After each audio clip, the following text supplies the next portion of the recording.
Hi friends, എല്ലാവർക്കും പുതിയൊരു വീഡിയോയിലേക്ക് സ്വാഗതം. ഇന്നത്തെ നമ്മുടെ വീഡിയോ വെള്ളക്കാന്താരിക്ക് വളം കൊടുക്കുന്നതാണ്. ഇതാണ് എൻ്റെ വെള്ളക്കാന്താരി കൃഷി. ഞാൻ ഗ്രോ ബാഗിലാണ് നട്ടു കൊടുത്തിരിക്കുന്നത്. ഇത് ഏകദേശം 3 വർഷത്തോളമായ കാന്താരിയാണ്. അതിൻ്റെ ചുവട് കണ്ടാൽ നമുക്കറിയാം. എൻ്റെ തണ്ട് കണ്ടോ, ഇത് 3 വർഷത്തോളം ആയ കാന്താരിയാണ്. ആദ്യം നട്ടിരുന്ന ഗ്രോ ബാഗൊക്കെ കീറിപ്പോയപ്പം അതിൻ്റെ വേര് കളയാതെ തന്നെ ഞാൻ അടുത്ത ഗ്രോ ബാഗിലേക്ക് മാറ്റി നട്ടു കൊടുത്തിരുന്നതാണിത്. കുറേ കാന്താരിയൊക്കെ നമ്മൾ വിളവെടുത്തു. ഇപ്പം വീണ്ടും പൂവിടാനും അതുപോലെ തന്നെ കാന്താരി പിടിക്കാനും ഒക്കെ തുടങ്ങിയിട്ടുണ്ട്. ഈ വെള്ള കാന്താരി നമ്മുടെ മറ്റേ പച്ച കാന്താരിയെ പോലെ അധികം എരിവുള്ള കാന്താരിയൊന്നുമല്ല. പക്ഷെങ്കിൽ ഇതിങ്ങനെ മുറ്റത്ത് ഉണ്ടായി നിൽക്കുന്ന കാണാനായിട്ട് നല്ല ഭംഗിയാണ്. മുല്ലമുട്ട് നിൽക്കുന്നത് പോലെയാണ് നമ്മുടെ വെള്ള കാന്താരിയിൽ കാന്താരി ഉണ്ടായി നിൽക്കുന്നത് കാണാൻ. എനിക്ക് ശരിക്കും ഇത് നമ്മൾ കറിക്ക് ഉപയോഗിക്കുന്നതിനേക്കാളും ഇഷ്ടം ഇങ്ങനെ കാന്താരി ഉണ്ടായി നിൽക്കുന്നത് കാണുവാനായിട്ട് ആണ്. എനിക്കതിൻ്റെ ഒരു തൈയും കൂടെ ഇവിടെ പിടിച്ച് കിട്ടിയിട്ടുണ്ട് നമുക്ക്. അപ്പോൾ ഈ കാന്താരിക്ക് നമുക്കൊന്ന് വളം ചെയ്ത് കൊടുക്കാം. ഇതുപോലെ ഒരു വെള്ളക്കാന്താരിയൊക്കെ നമ്മൾ ഗ്രോ ബാഗിലോ ചാക്കിലോ ഒക്കെ നമുക്ക് നട്ടു കൊടുക്കാവുന്നതാണ്. പച്ചമുളകൊക്കെ തീരുമ്പോൾ നമുക്ക് ഈ കാന്താരിയൊക്കെ കറി വയ്ക്കാനായിട്ടൊക്കെ എടുക്കാനായിട്ട് സാധിക്കും. കാന്താരിയും പച്ചമുളകും വെള്ളക്കാന്താരിയും ഒക്കെ നമുക്ക് വളരെ ഈസി ആയിട്ട് നട്ടു കൊടുക്കാനായിട്ട് സാധിക്കുന്ന ഒന്നാണ്. ഇപ്പോൾ കാന്താരിയൊന്നും നമുക്ക് പ്രത്യേകിച്ച് നട്ടു കൊടുക്കേണ്ട കാര്യമൊന്നുമില്ല. ഉണ്ടെങ്കിൽ നമുക്കതിനൊന്ന് ചെറിയ വളപ്രയോഗമൊക്കെ ചെയ്ത് കൊടുത്താൽ മതി. നിറയെ കാന്താരിയൊക്കെ വിളവെടുക്കാനായിട്ട് സാധിക്കും. എനിക്ക് അതുപോലെ ഒരു ചുവട് കാന്താരി ഉണ്ടായിരുന്നു. ആ ഒരു ചുവട് കാന്താരി മതി നമുക്ക് ഇഷ്ടംപോലെ കാന്താരി നമ്മുടെ വീട്ടിലെ ആവശ്യത്തിന് ഉപയോഗിക്കാനായിട്ട് സാധിക്കുമായിരുന്നു. അതിൻ്റെ വീഡിയോ ഒക്കെ ഞാൻ മുമ്പ് ഇട്ടിട്ടുണ്ട്. ആദ്യമായിട്ട് എൻ്റെ ചാനൽ കാണുന്ന കൂട്ടുകാരുണ്ടെങ്കിൽ ഒന്ന് സബ്സ്ക്രൈബ് ചെയ്യാനായിട്ട് മറന്നു പോകരുത്. അതുപോലെ തന്നെ എൻ്റെ ചെറിയ കൃഷികളൊക്കെ ഇഷ്ടപ്പെട്ടുവെങ്കിൽ ഒന്ന് ലൈക്ക് ചെയ്തും ഷെയർ ചെയ്തും കമൻറ്റ് ചെയ്തും ഒക്കെ ഒന്ന് സപ്പോർട്ട് ചെയ്യണേ.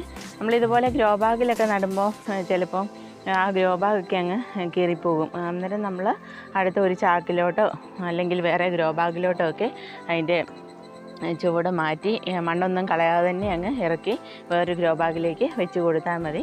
അത് നന്നായിട്ട് തന്നെ നമുക്ക് തഴച്ച് വളരുകയും വീണ്ടും വിളവ് തരികയൊക്കെ ചെയ്യും. അങ്ങനെ ഞാൻ മാറ്റി വെച്ച് കൊടുത്താൽ നമ്മുടെ ഒരു വെള്ളക്കാന്താരിയാണ് ഇത്. ഇനി നമുക്കിതിന് വളം കൊടുക്കാം. വളം കൊടുക്കുന്നത് ചാണകപ്പൊടിയൊക്കെ ഉണ്ടെങ്കിൽ നമ്മൾ ഇട്ട് കൊടുത്താൽ മതി. ഇനിയിപ്പം ചാണകപ്പൊടിയല്ല, നിങ്ങൾക്ക് കോഴിക്കാഷ്ടമോ അതുപോലെ തന്നെ ആട്ടിൻ കാഷ്ടമോ ഒക്കെ ഉള്ളവരാണെങ്കിൽ അതും നിങ്ങൾക്ക് ഇട്ട് കൊടുക്കാം. ഞാൻ കൂടുതലായിട്ടും യൂസ് ചെയ്യുന്നത് എനിക്ക് ചാണകപ്പൊടിയാണ്. ചാണകപ്പൊടി വിലയ്ക്ക് വാങ്ങിക്കുന്നതാണ്. അല്ലെങ്കിൽ പിന്നെ ഞാൻ ചെയ്ത് കൊടുക്കാറുള്ളത് പച്ചച്ചാണകം പുളിപ്പിക്കാൻ വെച്ചിട്ട് അത് നേർപ്പിച്ചിട്ട് നമ്മുടെ എല്ലാ പച്ചക്കറി ചെടികൾക്കും വളമായിട്ട് കൊടുക്കാറുണ്ട്. അതോടൊപ്പം തന്നെ നമ്മുടെ ഈ കാന്താരിക്ക് ഞാൻ ഒഴിച്ചു കൊടുക്കുന്നുണ്ട്. ഇപ്പം നമുക്ക് എൻ്റെ ചുവടൊന്ന് ഇളക്കിയിട്ട് കുറച്ച് വളം കൊടുക്കുക. ഞാൻ ചുവട് ഇളക്കി വെച്ചിരിക്കുന്നതാണ്. ഇപ്പം ഞാൻ കൊടുക്കാൻ എടുത്ത് വെച്ചിരിക്കുന്ന വളം നമ്മുടെ കമ്പോസ്റ്റാണ്. അടുക്കളയിൽ നമ്മൾ പാഴാക്കി കളയുന്ന നമ്മുടെ പച്ചക്കറി വേസ്റ്റൊക്കെ ഉപയോഗിച്ചുള്ള കമ്പോസ്റ്റാണിത്. ഇതൊക്കെ കളയാതെ ഇതുപോലെ ഒരു ചെറിയ പോട്ടിലൊക്കെ ഇട്ട് വെക്കുകയാണെങ്കിൽ നമുക്കത് വളമാക്കിയെടുത്ത് ഉപയോഗിക്കാനായിട്ട് സാധിക്കും. അങ്ങനെ അടുക്കള വേസ്റ്റ്, പച്ചക്കറി വേസ്റ്റ് ഉപയോഗിച്ച് ഉണ്ടാക്കിയ കമ്പോസ്റ്റാണിത്. ഇത് നമുക്ക് നമ്മുടെ കാന്താരിക്ക് വളമായിട്ട് ഇട്ട് കൊടുക്കാം. കഴിഞ്ഞ ദിവസം ഞാൻ ചാരം കമ്പോസ്റ്റ് ആക്കുന്ന ഒരു വീഡിയോ ഇട്ടിട്ടുണ്ടായിരുന്നു.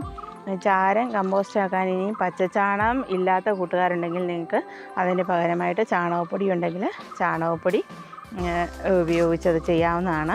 ചാണകപ്പൊടി ഉപയോഗിക്കുമ്പോൾ നമ്മൾ ചാണകവെള്ളം ഒഴിക്കുന്നതിന് പകരം വെള്ളം ഒഴിച്ച് കൊടുത്തിട്ട് നമുക്ക് ചാരം കമ്പോസ്റ്റ് റെഡിയാക്കി എടുക്കാനായിട്ട് സാധിക്കും. പച്ചച്ചാണകം കിട്ടുവാണെങ്കിൽ അതാണ് ഏറ്റവും നല്ലത്. അതുപോലെ കമ്പോസ്റ്റൊക്കെ ഉണ്ടാക്കി വെക്കുകയാണെങ്കിൽ നമുക്ക് ഓരോ വളങ്ങൾ മാറി മാറി നമ്മുടെ പച്ചക്കറി കൃഷിക്ക് ഇട്ട് കൊടുക്കാനായിട്ട് സാധിക്കും. അടുത്ത ഒരു ചുവട് വെള്ളക്കാന്താരിയും കൂടെ അതിൻ്റെ ചുവട്ടിലായിട്ട് നമുക്ക് പിടിച്ച് കിട്ടിയിരിക്കുന്നതാണ്. അതിൻ്റെ ചുവട് ഞാൻ ഇളക്കി കൊടുത്തിരിക്കുന്നതാണ്. അതിൻ്റെ ചുവട്ടിലും കൂടെ നമുക്ക് കുറച്ച് കമ്പോസ്റ്റ് ഇട്ട് കൊടുക്കാം.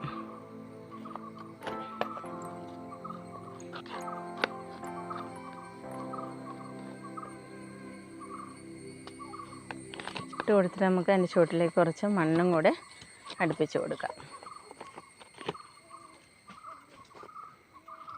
വളമിട്ട് കൊടുത്തതിന് ശേഷം നമ്മൾ വെള്ളം ഒഴിച്ച് കൊടുക്കണം. ഇനിയിപ്പം മഴയില്ല, അതുകൊണ്ട് വെള്ളം നമുക്ക് ഒഴിച്ച് കൊടുക്കാം.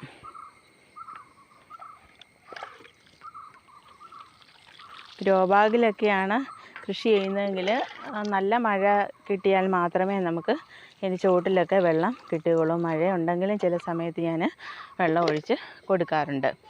വേണ്ട ഈ കാന്താരിയുടെ മുകൾ ഭാഗം നമുക്കിന്ന് നുള്ളി കൊടുക്കാം. നുള്ളി വിടുകയാണെങ്കിൽ നമുക്ക് ബ്രാഞ്ചസ് ഒക്കെ ഉണ്ടായിട്ട് കൂടുതൽ വിളവ് അതിൽ നിന്നും കിട്ടും. അല്ലെങ്കിൽ ഇത് നേരെ ഇങ്ങനെ അങ്ങ് വളർന്നു പോകത്തേ ഉള്ളൂ. നമുക്ക് മുകളശം ഒന്ന് നുള്ളി കൊടുക്കാം. അങ്ങനെ നുള്ളി കൊടുത്താൽ നമുക്ക് ധാരാളം ബ്രാഞ്ചസ് ആ കൊല്ലയിൽ ഉണ്ടാവുകയും ഇഷ്ടം പോലെ കാന്താരി നമുക്ക് വിളവെടുക്കാനായിട്ട് സാധിക്കും. ഇതുപോലെ കൃഷി ചെയ്യാത്ത കൂട്ടുകാരുണ്ടെങ്കിൽ നിങ്ങളും ഓരോ ചുവട് വീതം പച്ചമുളക് അല്ലെങ്കിൽ കാന്താരി, വഴുതന, വെണ്ട, തക്കാളി ഇവയൊക്കെ എല്ലാവിധ പച്ചക്കറികളും ഓരോ ചുവടെങ്കിലും നിങ്ങളും വെച്ച് പിടിപ്പിക്കാനായിട്ട് ശ്രമിക്കുക. അപ്പോൾ നമുക്ക് അടുത്തൊരു വീഡിയോയുമായിട്ട് വീണ്ടും കാണാം. നന്ദി.